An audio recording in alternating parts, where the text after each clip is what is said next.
Hello dear students. सो आज हमें पिछले लेक्चर में हमने जो देखा हुआ है डीहाइड्रोहैलोजिनेशन रिएक्शन यानी कि एलिमिनेशन रिएक्शन यानी कि बीटा एलिमिनेशन रिएक्शन। इस रिएक्शन के बारे में हमें और जानकारी चाहिए। अब देखिए और जानकारी जो है वो किस तरह से है। तो ये तो एक केमिकल रिएक्शन है, ओके। अब केमिकल रिएक्शन लेकिन किसकी, ये अल्काइल हैलाइड यानी हेलो अल्केन की एक केमिकल रिएक्शन है, ओके। तो इस रिएक्शन को हम देखेंगे। ये जो जान चुके हो आप, इसे डीहाइड्रोहैलोजिनेशन रिएक्शन या फिर एलिमिनेशन रिएक्शन या फिर बीटा एलिमिनेशन रिएक्शन क्यों कहते हैं, ये तो जान चुके हो। अब ये रिएक्शन है क्या डिटेल में हम वो देखेंगे। तो देखिए यहाँ पर हमने एक अल्काइल हैलाइड लिया हुआ है CH3 CH2 Br। अब ये जो है ये है इथाइल ब्रोमाइड, ये जो है ये है इथाइल ब्रोमाइड। अगर इस इथाइल ब्रोमाइड को हम रिएक्ट कर लेंगे किससे,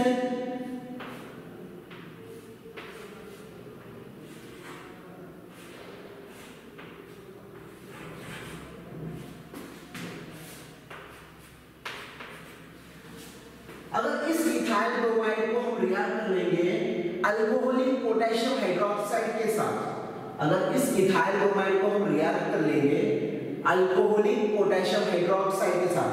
अब आप ये जान लीजिए कि आपको यहाँ पर ये जो लेना है ये अल्कोहलिक फॉर्म में लेना है, यानी अल्कोहल में डुबोकर आप इसे रिएक्ट करोगे, यानी अल्कोहल में डिसॉल्व कर दो, यानी पोटेशियम हाइड्रोक्साइड या फिर अल्कोहल जो है उसे आप मिक्सअप कर लोगे, और जब ये मिक्सअप करोगे तो आप उसे रिएक्ट करोगे इसके साथ अल्काइल हैलाइड के साथ। यहाँ पर हमने लिया हुआ है फॉर एग्जांपल इथाइल ब्रोमाइड, यहाँ पर हमने लिया हुआ है इथाइल ब्रोमाइड, ओके। अब देखिए रिएक्शन किस तरह से होगी। अब देखिए आपको तो पता है ये एक डीहाइड्रोहैलोजिनेशन रिएक्शन है, ओके। अब क्यों है ये तो आपको पता है, क्योंकि अल्फा कार्बन एटम की तरफ से हैलोजन बाहर निकलेगा और बीटा कार्बन एटम की तरफ से हाइड्रोजन एटम बाहर निकलेगा, इसीलिए इसे कहते हैं डीहाइड्रोहैलोजिनेशन रिएक्शन। मैं कुछ रीअरेंजमेंट कर दूं यानी आपको इजीली समझ में आ जाए। तो देखिए यहाँ पर ये जो हाइड्रोजन है ये 3 टाइम्स है, यहाँ पर मैं 2 टाइम्स कर दूं और ये जो हाइड्रोजन है इसका ये बाहर निकाल दूं। अब देखिए ये जो इथाइल ब्रोमाइड है ये अल्काइल हैलाइड है और ये रिएक्ट हो रहा है अल्कोहलिक पोटेशियम हाइड्रोक्साइड के साथ। अब ये जब अल्कोहलिक पोटेशियम हाइड्रोक्साइड के साथ रिएक्ट होगा तब क्या होगा, ये तो पता है आपको। ये रिएक्शन जो है ये डीहाइड्रोहैलोजिनेशन रिएक्शन है, ये है डीहाइड्रोहैलोजिनेशन रिएक्शन। एक तरफ से यानी अल्फा कार्बन एटम की तरफ से हाइड्रोजन बाहर निकलेगा और बीटा कार्बन एटम की तरफ से हाइड्रोजन बाहर निकलेगा। सो ये जो है ये डीहाइड्रोहैलोजिनेशन रिएक्शन कहलाएगा। तो उसी तरह से यहाँ पर भी आप डिसोसिएट कर लीजिए इस रिएजेंट को। अब देखिए यहाँ पर आप देखोगे तो इस तरह से आप इसे डिसोसिएट कर पाओगे। K+ आया, OH- आया, ये हुआ K+ आया और ये हुआ OH- आया, ओके। अब देखिए ये जो Br है ये Br अटैच हो जाएगा इस पोटेशियम के साथ और बन जाएगा KBr, और ये जो हाइड्रोजन है ये अटैच हो जाएगा OH के साथ और बन जाएगा H2O। ये Br अटैच हो जाएगा पोटेशियम के साथ बन जाएगा KBr, और ये जो हाइड्रोजन है ये अटैच हो जाएगा OH के साथ और बन जाएगा H2O वाटर। और ये तो आपको पता है अल्टरनेट ये कार्बन एटम जो है यहाँ से एक कार्बन की तरफ से ये हाइड्रोजन जा रहा है और एक कार्बन एटम की तरफ से ये हाइड्रोजन बाहर निकल रहा है, तो यहाँ पर बन जाएगा डबल बॉन्ड, ओके। सो ये होगा इस तरह से CH2 double bond CH2, okay. ये बन चुका है अल्कीन। अब ये जो बन चुका है ये अल्कीन, और अल्कीन क्यों बन चुका है आपको पता है, इस कार्बन एटम की तरफ से ये Br बाहर निकल रहा है और इस कार्बन की तरफ से ये हाइड्रोजन बाहर निकल रहा है, और यहाँ पर ये दो अल्टरनेट कार्बन एटम की तरफ से दो एटम या ग्रुप जो है वो बाहर निकल रहे हैं एट ए टाइम, इसलिए यहाँ पर एक बॉन्ड बन जाएगा, एक्स्ट्रा बॉन्ड बन जाएगा, क्योंकि ये दो बॉन्ड ब्रेक हो रहे हैं तो यहाँ पर एक एक्स्ट्रा बॉन्ड बनना चाहिए, क्योंकि कार्बन की वैलेंसी 4 है तो वो कंप्लीट होनी चाहिए। तो यहाँ पर ये बन चुका है अल्कीन। अब जो यहाँ पर Br था ये बाहर निकलकर इस पोटेशियम के साथ अटैच हो रहा है K+, सिंपल सा है Br माइनस K+, अटैच होकर क्या बन जाएंगे Kbr, और ये जो हाइड्रोजन है वो है H+ और ये हुआ OH-, तो ये जुड़कर बन जाएंगे वाटर, H2O बन जाएगा। तो इस तरह से ये रिएक्शन कंप्लीट हो जाएगी।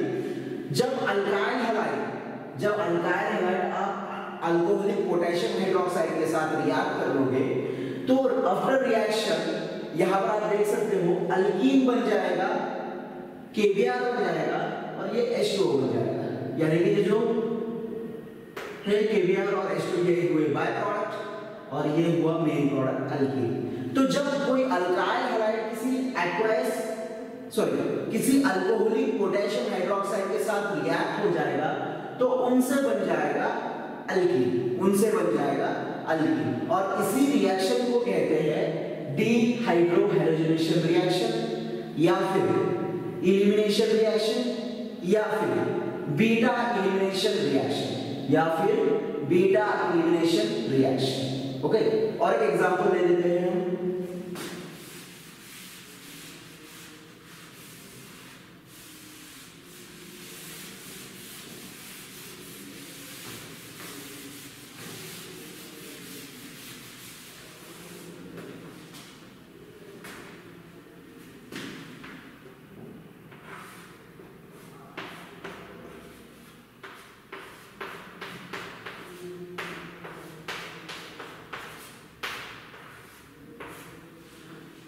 ओके, अब यहां पर हमने लिया हुआ है N प्रोपाइल क्लोराइड।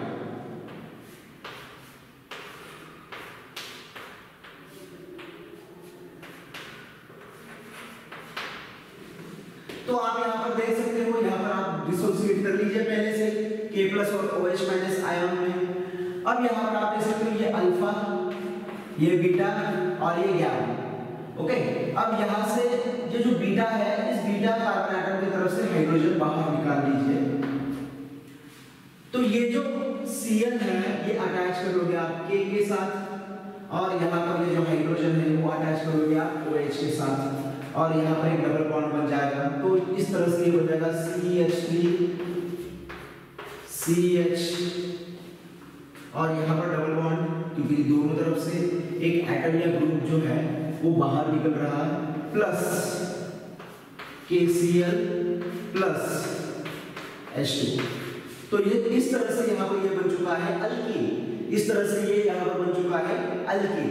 तो ये जो रिएक्शन है, इस रिएक्शन को कहते हैं डीहाइड्रोहैलोजिनेशन रिएक्शन, या फिर आप कह सकते हो beta elimination reaction. Okay, beta elimination reaction. अब ये तो रिएक्शन जो है वो सिंपल सा रिएक्शन है, क्योंकि इसमें सिर्फ सिंगल बीटा कार्बन एटम मौजूद है। ओके, इसमें सिर्फ सिंगल बीटा कार्बन एटम मौजूद है।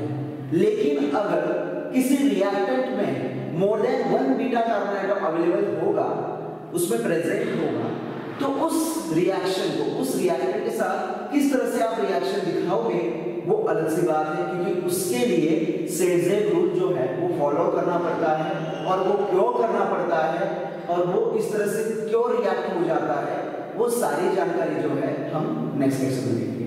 Till then